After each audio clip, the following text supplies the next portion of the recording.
right, welcome to the Cinematography Legends podcast. Wonderful guest today. I'm so excited, actually. But first, the Cinematography Legends podcast is brought to you by Fitness for Cinematography Ebook. Now, this is a comprehensive ebook that will break down a periodization program for fitness for cinematographers. It's never really been done before. It's a very, very demanding job. Long hours. We're put in some awkward positions, but at the end of the day, if you can be at your peak physical condition, not a problem there. It'll get you the jobs you need. So Fitness for Cinematographers ebook, it's available at the Fitness for Cinematographers at gmail.com. So I'm going to get my questions up. So today's guest, thank you, sir. I've been talking to you. I looked back into my emails. We've been talking for a long time to get you to come on. I met you at Sammy's. You came in for a demo. And I was like, oh, there he goes. I love that guy. I love his work. I'll get a chance to talk to him. And so nice. It was for the launch of the C500. So can we please bring on, ladies and gentlemen, Robert Yeoman is with us today. And I'll enter my studio clap for you there, Robert. So, but thank you so much for coming on. I know you're pounded to death with the Wes Anderson stuff. I want to elaborate on that because I'm the fan of your swish pans. I love them. I don't know how you nail them so precisely, but you do. But I wanted to start by going way, way back. You've done a lot of second unit stuff I don't think people realize when you first got started. And some of the directors that you have worked for, Roman Coppola, Gus Van Sant, William Friedkin, Kevin Smith, Wes Craven. I mean, we get to talk about them as well. But can we start off by your second unit, Live and Die in LA, Robbie Mueller? Can we start there? Tell me about what was it like? I mean, was that your first big production was Chasing Dreams? Is that right?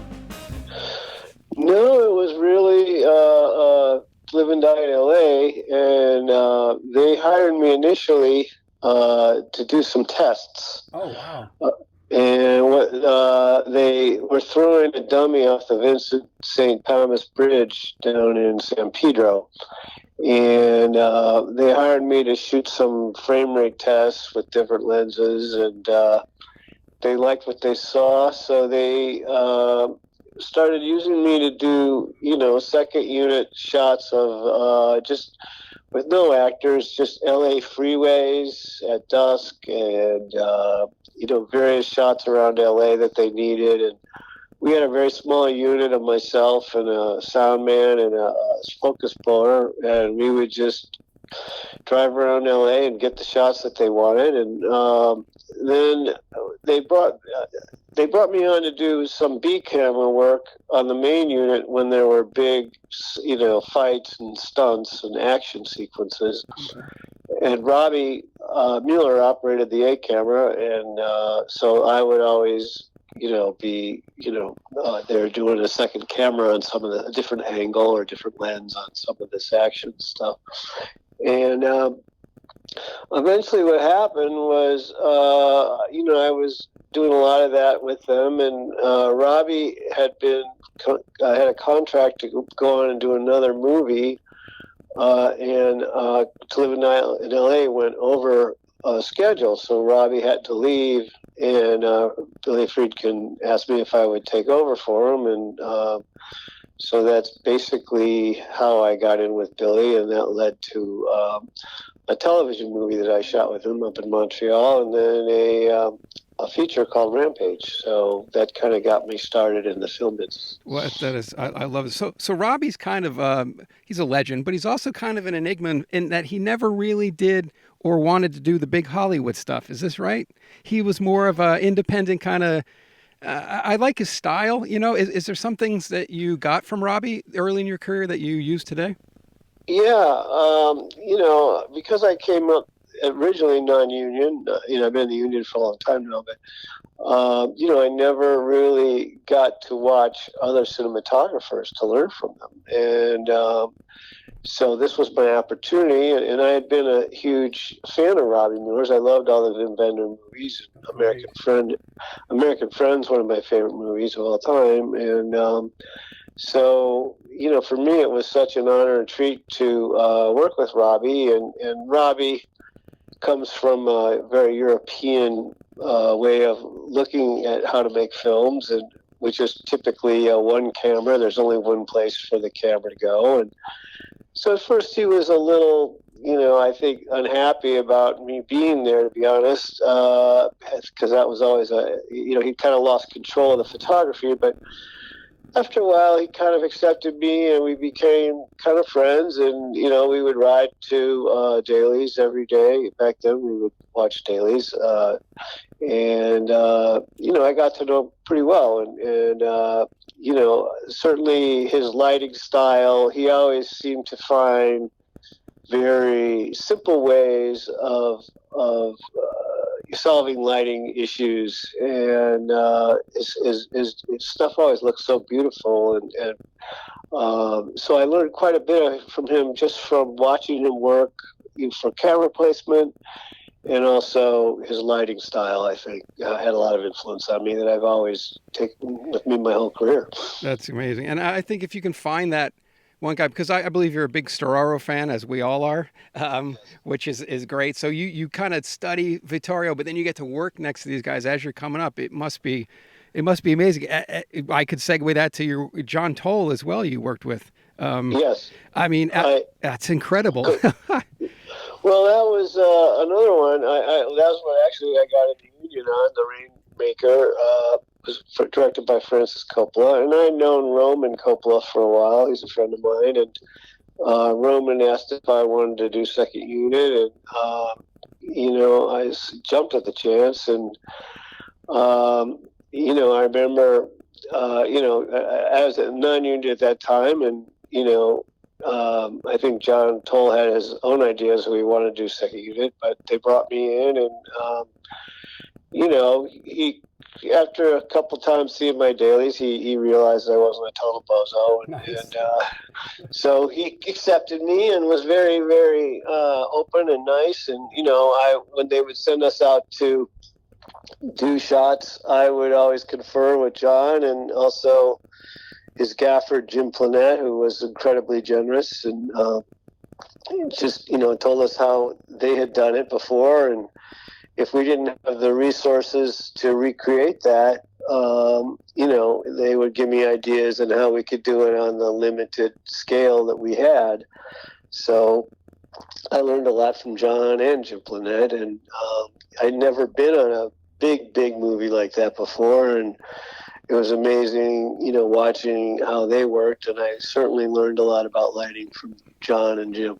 Yeah, John, I was talking to Neil Preston. He's a legendary rock photographer, and he said, John Toll taught me in one day about what I knew of my career at that point. And I was like, well, that's a pretty hefty statement, because, Neil went on to make some of the greatest iconic rock and roll pictures ever. He's like, oh, John Toll taught me. I was like, oh, that's so cool. I'm going to remember that, so I wrote that down. I always remember that. Let's talk about Lost Highway, David Lynch. You were second unit on that as well? No, maybe I did some pickups. I don't really remember. Yeah, okay. I think I probably did. I'm sure. I don't know if you got that on my IMDb. I think I did a couple of pickups, but it was nothing major there. Okay, but that's still though. That's so cool. Yeah. Hey, I did some pickups on Lost Highway. I like the iconic movies. When you see and you go deep into the iconic movies and you go, oh man, that's cool. Robert was on that.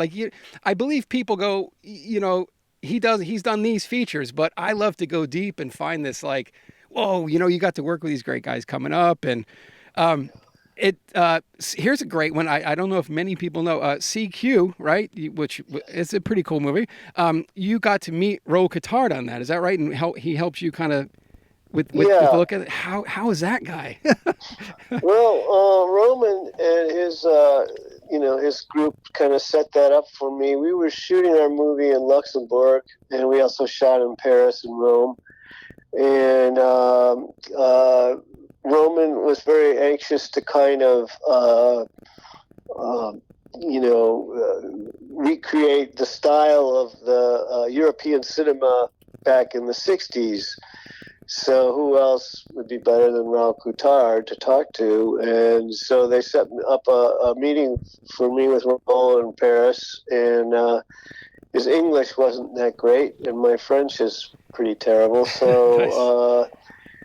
We had my camera assistant come to translate, and we met at a little cafe and spent a couple hours, and I asked him a million questions, and he was extremely generous and extremely sweet and nice, and he probably would have sat there another hour, but to be honest with you, kind of ran out of things to ask him, and I Nice. didn't want to take his time. But yeah, I mean, he was amazing. And I remember one thing that he said, which was I found very interesting. Well, a couple things. One was, he was kind of, thought of as making a whole new style of lighting, because a lot of the lighting then would be more direct lights, hard lights, in the typical Hollywood fashion. And Jean-Luc Godard, would always want to come in and be able to point the camera anywhere.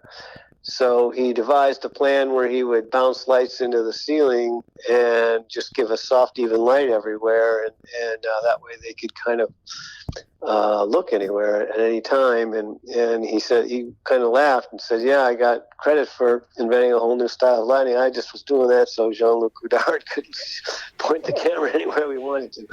Right.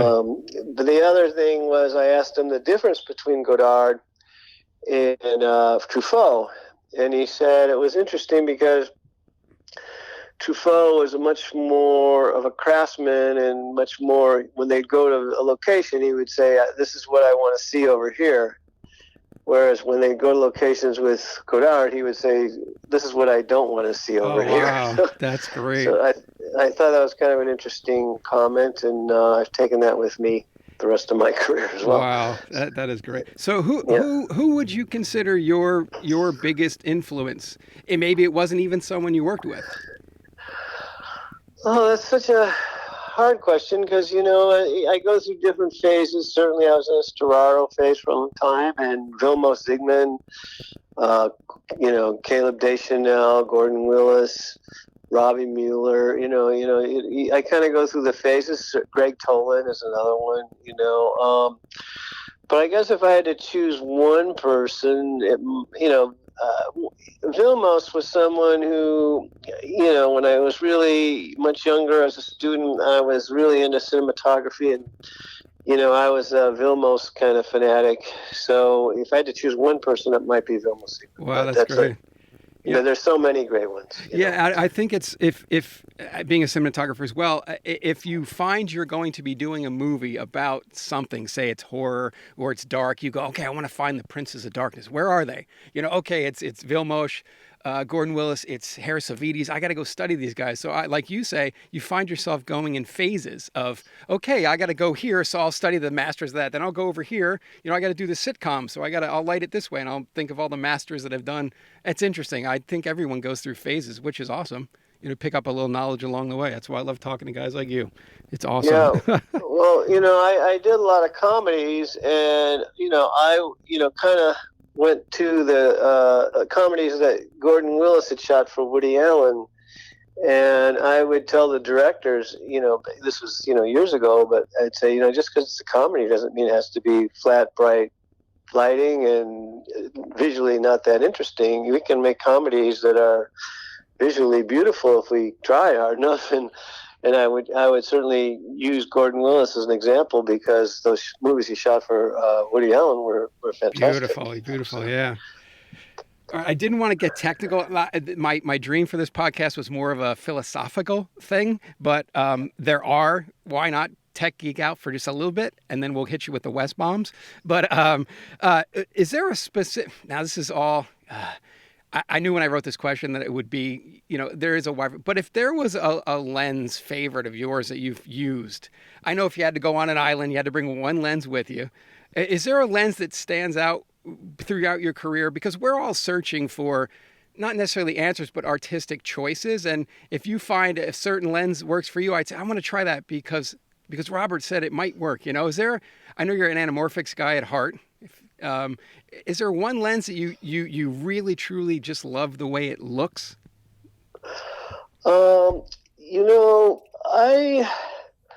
I kind of switched around. When I was shooting movies like Rushmore and the Royal Tenenbaums, we were going with a Panavision 40 millimeter anamorphic Primo.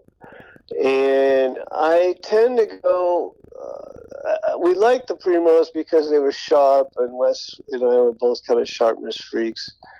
And as I've gone on, I've gone more back to spherical. I still shoot anamorphic sometimes, but I've been kind of liking the Cook S4s, like a 25 millimeter, and so if I had to take one lens with me, you can shoot wide shots, you can shoot close-ups, so I would go with the Cook S4 25 mil. Nice, thank you. I a lot easier than I thought it was going to be. But I always put the island game in there, because if you have to go on an island, okay, well, if I have to go on an island, because a lot of guys I ask will say, well, I can't answer that or whatever. But I'm like, look, you're going on an island, you got to bring one. Okay, I get it.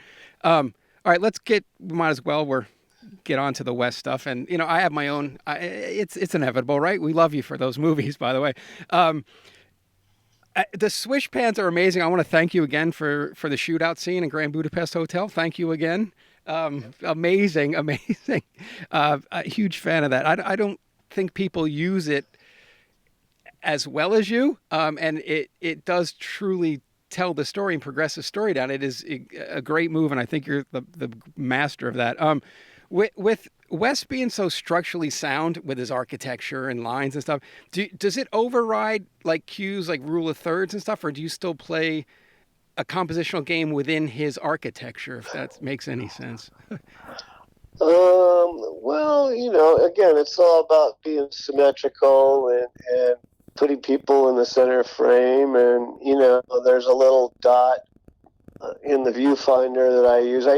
I sometimes use the crosshairs, but that can be distracting when it goes over someone's face, for the director to see the actor's performance. So, oh, that's great. That's awesome to know.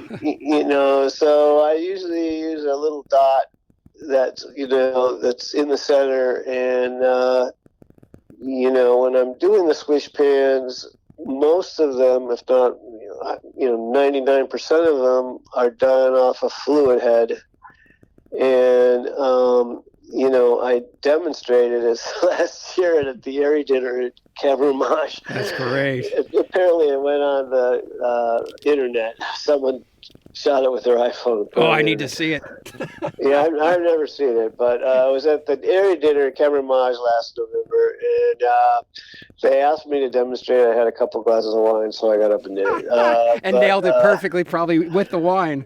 Well, what the secret to it really is setting your feet at the end position. So it's a little bit of a corkscrew, and I wind myself around the camera, so I'm really uncomfortable at the beginning, and then when I do the whip, I end up in a comfortable place. Awesome. And it's just your body finds that naturally, and I don't always nail it, but I'm pretty good at it, and so it's just kind of a way of just finding a place where you know exactly where you're going to be. You feel very natural, and it seems to have worked for me over the years. But in that shootout scene, you were going back and forth, but you must have been corkscrewing yourself senseless, because you were going back and forth, wow, fascinating sequence. Well, that one was a little bit trickier because what we did was, because that was on the 5th floor what originally that place was a department store, and Wes had scouted throughout Europe to find a place for the hotel. We couldn't shoot in a real hotel because you can't close it down and paint the walls and do everything we wanted to. So they found an abandoned department store in Görlitz, Germany, which is right on the Polish border. And we got it, at a very reasonable price. And so what we did was we made the top 2 floors, production offices and wardrobe rooms and camera rooms, etc., art department. And then the rest of the place we used as our hotel. We could build, we could paint, we could do whatever we wanted there, and no one would. And also, it had a beautiful skylight at the top. Oh, that's great. And anyway, to shoot that sequence, I had to be kind of in the center, which was really, so I could be symmetrical to all the other things. And the only way to do that was we built a giant scaffolding, and I was up on the scaffolding, and because it was so high, I had to be on it by myself because it swayed, whenever there was any movement. Oh boy. And because I couldn't do the wraparound, because when I would move my feet, the whole thing would sway, and it would cause the camera to sway. So I wasn't sure how to do the shot, and so what I did was and I've done this before, and I'm sure I didn't originate this idea, but I took a laser pointer and attached it to the head of the tripod, and I put marks down X's for my marks, so I knew, and I never had to tilt. It was all pans, so I knew I had to hit this X when I was on Adrian, and this X when I was and that way I decreased the amount of movement on top of the platform.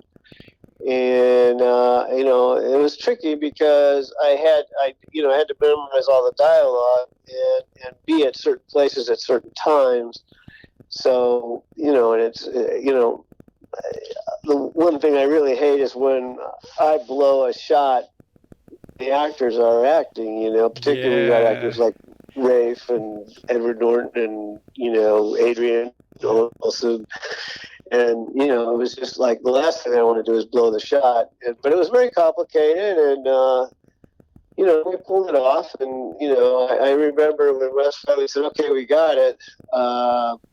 Just the sense of relief I had. Nice. I could come down off this platform. So how many takes was it, in essence? I mean... I'm going to guess. I don't remember for sure, but I'm going to guess it was around 20. Okay, 20. Yeah, especially in Royal Tenenbaums, your crane shot was also, I believe, about 20 takes as well, right? Yeah, I think that was 21. And that, again, wasn't quite as tricky. That was a techno crane on a track, but...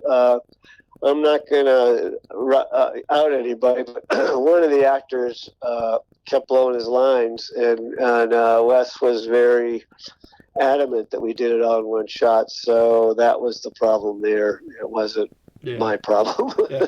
But back to the swishpan shootout. So what's going on in your mind knowing you're bad? Because this is another great thing I think people will want to know is mentally, where are you going knowing that you're up on the scaffolding, it's sketchy, you got all your lines. Is there somewhere you go mentally before a huge shot like this? Or are you just subconsciously letting it flow like if you're a martial artist? Well, as a kid, I played sports. And I was a basketball player, and I played in high school, and I actually walked on 1 year in college. So I have kind of an athlete's mental thing, and it's like when you're on the bench of a basketball game, you're all nervous, and then the coach puts you in the game, and you kind of forget being nervous because you're just concentrating so hard on doing the game, and right. doing your job there, and guarding someone or shooting or passing or whatever you're doing. And so you kind of become oblivious to that kind of nervousness.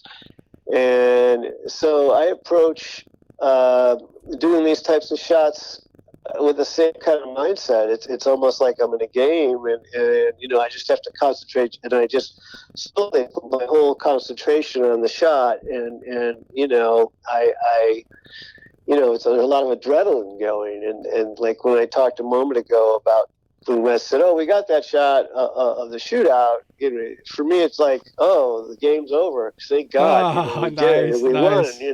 Yeah. And so it's a similar process for me as when I used to do sports when I was younger. I agree. I do Brazilian Jiu-Jitsu. I'm actually a black belt, and it's the same thing. I'm in this moment here. What's coming next? I got to look for the next move. You got to look for. It's very similar to sports. That is amazing, and I can't stress enough that we bring with us into our careers today what our past is. And if you're an athlete, like you said, that's why this ebook that I made, Fitness for Cinematography, I want everybody to come in like an athlete, do the periodization plan, and I'll send you a copy of it. And it's very interesting. It brings you through all the steps to get into shape for our job, because our job is really strenuous. People don't understand. Go hang over that cliff, handheld, and you're like, my back. Like it is. That's awesome. You come from an athletic back. That is awesome. I love to hear that. Well, yeah. Hey, I want your book, by the way. But because it's funny because as many of us, I don't know when you're airing this, but we're in the middle of this virus thing going on, and so I've been working out at home just to try to get myself in shape. Yeah. I have a lot of free time on my hands right now. Right.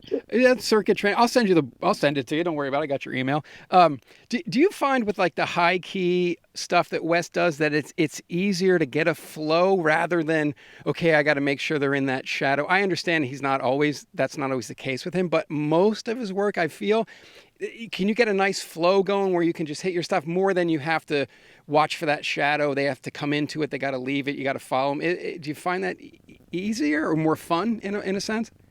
Yeah, it frees us up. And, the thing about when you work with Wes, more than any director I've worked with, he's so specific about compositions that the actors really do have to hit their marks. And he takes that pressure off of me because on other movies, I'm always reluctant to tell the actors, no, this is where we want you to stand. Right. It's always kind of a nerve-wracking thing for me to do that. But Wes does that pretty much on his own, and he'll say, next time, Rafe, can you be 4 feet over that way instead of over there? And, so I know where the actors are going to be. And I typically don't light, so they have to be in for any movie, exact specific marks. In fact, I'm kind of going even more towards something I read by Harris Savides. Can I answer your light the space, not the face, right? Yeah, exactly. Yeah, I'm a Harris guy. Sorry. I was going to ask you. That was my next question. Do you become a space instead of a face guy predominantly in Wes's situation, at least? Well, yeah. I mean, typically what we do with Wes is we do like the space, certainly on Grand Budapest. And then once I know where the actors are going to be, we bring in maybe one light with a chimera on it, and that's it. Okay.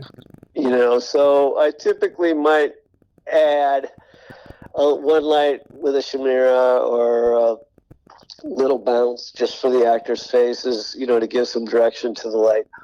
But sometimes, if say you're in a situation where the light's coming through the windows, that's what it is. And so we let it fall where it will, I'm not going to change that. And if they get in shadow, they get in shadow. And if they get sun, they get in sun, but, in certain other situations, it's nice to, again, we're talking one light that's just kind of like put off to the side. It gives it a little shape. So, I've yet to meet a director who enjoys watching people light and taking that time. Right. So, we just kind of, and with Wes, he's so specific about what the shots are going to be. We know what they are before we even get there.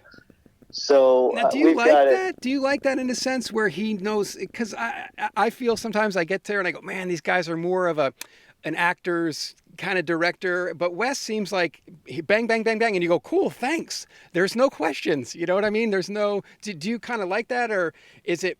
Did you like more of a free style kind of a thing? Because it seems like Wes is spot on. That would be enjoyable for me because you just do what Wes says and you're fine. You're done. It seems to be like a cool thing to do. Yeah, I like them both. When each director has their own style. The nice thing about Wes is, we've been to the locations and we've talked about it and we've, brought a finder and we know what the shots will be. And I would say 90%, if not, somewhere between 90 and 100% of the time, those are the shots we shoot. So it allows us to be very, get it all ready and we don't have to, take any time away because once he shows up, he wants to spend the time with the actors and work on performances and camera moves, and he doesn't really, want to spend a lot of time while we're, moving lights around. So, I like to keep it moving too. I'm not a guy who wants to spend hours and hours lighting, so we do a lot of pre-lighting, and if we are capable and have the ability to do this, we'll send some electricians ahead to lay the cable and set the lamps, and then I'll come in with the gaffer and we'll kind of fine-tune things, and then the actors show up and we're ready to roll, so if things change a little bit, we might move a light around, one or two lights, but it's never anything major. So yeah. I like both ways of working. That's great. Is there a leading man or leading lady that it was just really an absolute joy to light for structure of their face and things like this? Well, let me think. There's been so many great ones. It's hard for me to choose one. Or a couple that you think, like, you just walk on and you say, wow. I like, just because I like him, Willem Dafoe is oh, an nice. interesting guy. He's an interesting face, and depending on where the light comes from, for women, there's been so many great ones. I mean, Rose Byrne is someone who I've always liked working with. I worked with her numerous times, and she's so beautiful, and she's just so sweet, and she might be one I would pick. She's great. Cool. We can wrap this up a little bit too. For exposing for film and video, are you more of a spot guy, a monitor by eye guy, an IRE guy?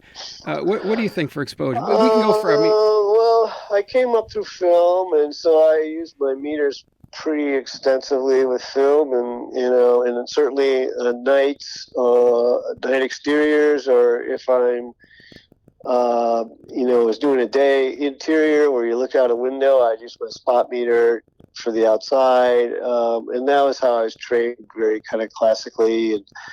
And since this transition to digital, I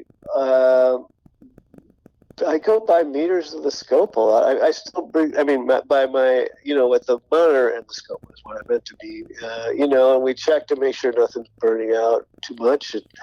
But I kind of trust, the monitors are so good now, and it's fast. And I do bring a light meter with me just to have, but I use it sometimes, but rarely, and I usually use it on pre-lights with digital, because many times the camera's not there, so I can pre-light it with the meter, and then when the camera gets there, it's just a matter of making a few minor adjustments, and then we can go. So I tend to use my meters way less digitally than I did on film, for sure. And does Wes have a T-stop he likes to hang out at, or because I know if his focus is he deep? likes things to be as much in focus as he can, and we have, we've worked together so much, he'll do something where he's really good about warning me about this. Say the camera's static and a guy is sitting very close to the camera, and then someone is 20 feet in the background, and he'll say to me, before we would get there, he'll say, I want to hold both of them in focus. So, sometimes, we have to light to an 11. Wow. Just to do that. But my stop choice is for interiors is a 4.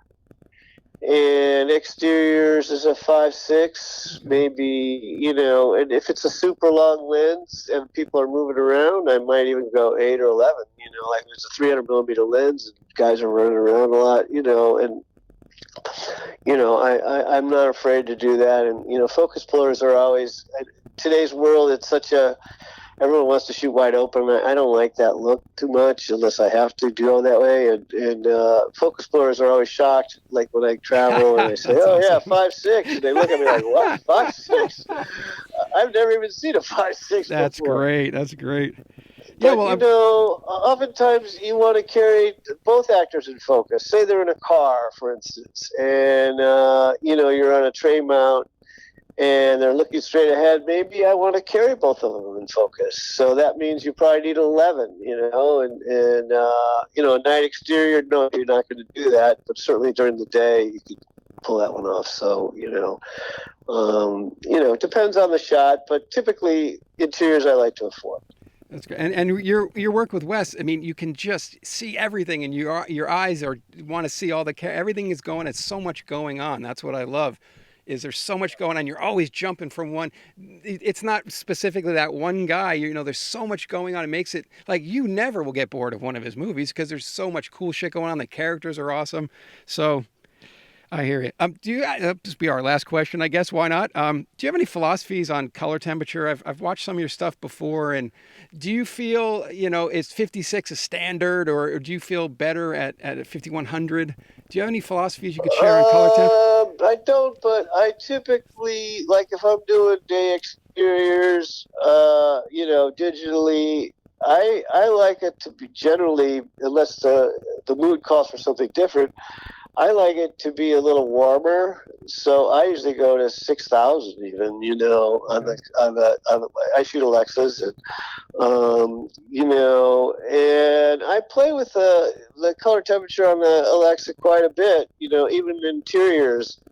And I like to mix color temperatures a little more. So, like typically if it's a night, I might go 2,500 and use tungsten lights, so it's a little warmer inside, so we kind of play with it on the set depending on the situation. So it's one thing I enjoy with the digital cameras is having that ability and that luxury of kind of playing around with it on the set so you can see how it's going to work. Right. It's not that, well, we'll see when dailies come. Like those days are gone. It's so much more comforting, and everybody, I know I start on film as well, but I'm so glad that all these great things are right in front of us, and it's only getting better. I can't imagine in 20 years like how, LUTs are amazing, like all these wonderful things that, man, it was a crapshoot back in the day. That's for sure. The first time I shot a digital movie was Spy, which I shot with Paul Feig over in Budapest, and the very first thing we shot was this old brewery. There was a basement, and it was Jude Law plays, he's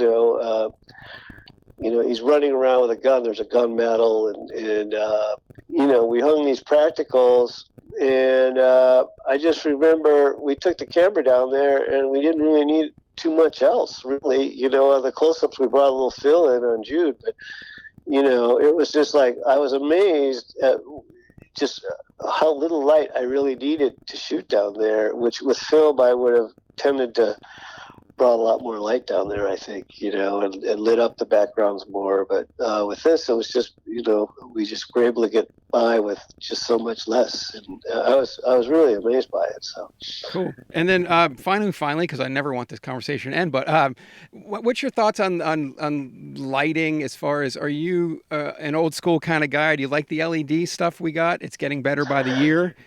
Or do you just like tungsten look is beautiful? I've become a big fan of the airy sky panels. Oh, wow. Okay.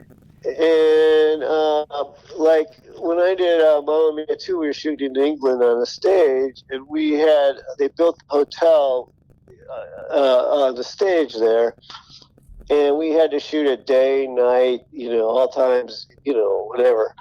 And so we hung, I don't know how many sky panels, but hundreds of them. Nice. It was a giant stage, and we hung them up over, pointed straight down, and then we hung a giant diffusion underneath it to smooth it all out.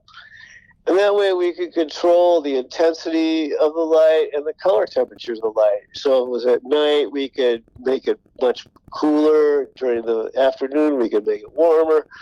And it was all through touching a dimmer board. I like to say iPad, but I was told later it wasn't really an iPad. But it looked like an iPad, but it wasn't. But it was so quick to do that. And if that had been our old way of doing it with space lights, we could never have done that in that amount of time. So like it's, there's a night scene, and within Wow. 10 15 minutes it's night, and in the old days, trying to gel all that would have been a nightmare. Yeah. And can we give a little more light over here? Can we give a little more less light over there? You can all do it remotely now, and it's really changed how we look at things, and so to answer your question, yes, I've come to really embrace the LED technology. It uses less light, and it doesn't have less power, not less light, and it has, it just gives us a lot more flexibility than we had before. So I've openly embraced that new technology. And you're not saying like oh, the HMI, the quality of an HMI light will never be compared to anything, or are we? You think we're getting there? Well, I still use HMIs, and they have a great quality, and they have a lot of punch, which the LEDs don't seem to have. They're like the area sky panels are a softer light. And so if you need the punch of a hard light, certainly the HMIs are good. And I've always loved the look of the tungsten lights. When I'm on a stage, I typically have a lot of tungsten lights or in night interior. But I found I'm using more and more of the LEDs as well. They're so compact, and you can sometimes put them anywhere. And, it gives us a whole new way of solving lighting issues. So easier, faster, and they're not hot. So that's nice, right? Yeah, I mean, the tungsten lights get so hot, and the stages used to be 90 to 100 degrees, and everyone would be complaining. Yeah. But now with the LEDs, you don't have that problem. So it's certainly a great technology, but I don't think in the near future that HMIs and typical tungsten lights will be gone. I think we'll still be using them for a while anyway. I'm going to hang on to mine. All right, finally, all great things have to come to an end. Enjoyed having you on. You're amazing. Love your work. French Dispatch. What can we expect from that? I've seen the trailer. I've freeze framed every section and gone, oh, look how beautiful that looks. And anything you can give us, because only the trailer's out right now. Can you give us any kind of insight on it? Was it fun to make, or is there any surprises? We shot all on film, and initially we were going to shoot more of it in color, but when we started shooting the black and white in prep, we always shoot stuff that doesn't use the main actors, which I think is a great idea. So it gives us a chance to knock a lot of shots off in prep. And both Wes and I and everyone just, loved the look of the black and white, which surprised us how much we loved it. So we ended up shooting more of the film in black and white than we originally intended. It's several different stories, and each one's different and unique. And, it's Wes, and, I can say this, I was screening it a couple months ago here in LA, and for color timing, and the projectionist came out afterwards. It was just me in the theater, and he was watching back there, and he said, "Well, it's a Wes Anderson movie." So I kind of laughed at that, and it's I think certainly Wes has this distinct style, and it just keeps evolving and evolving as he makes more movies. And I think this one, he's taken it even a little bit further out there than we have in the past. So, awesome. That's great news to hear. If you like Wes Anderson, I think you're going to love the movie. That's great. Thank you so much, sir. I'm a big fan. Trust me, going back to the day. I'm so glad you could come on. Ladies and gentlemen, this is the end of the episode, and Robert Yeoman truly is a cinematography legend. Thanks for coming out. Thanks for having me. Awesome. Thank you.